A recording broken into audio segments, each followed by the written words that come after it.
Balancing these tax cuts is an array of spending reforms intended to offset, or at least partially mitigate, increased costs to the federal budget. One of the bill's most controversial measures is the introduction of work requirements for Medicaid recipients, scheduled for full rollout in 2026. Under these provisions, able-bodied adults aged 19 to 55 would need to meet minimum work or job training participation to retain Medicaid eligibility, echoing past experiments with similar programs at the state level. The intention, supporters say, is to encourage labor force participation and reduce long-term dependency on government assistance.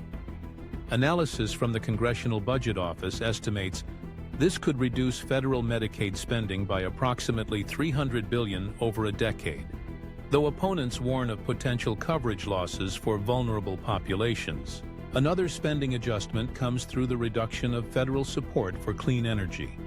The legislation calls for the elimination of several key tax incentives introduced in prior administrations to promote renewable energy projects.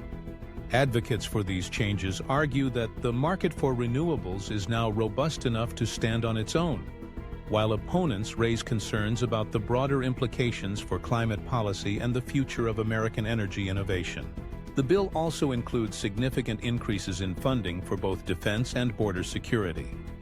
In an age of complex global threats and ongoing debates about national sovereignty, the legislation allocates new resources to the armed forces, expanding personnel, modernizing equipment, and bolstering strategic readiness.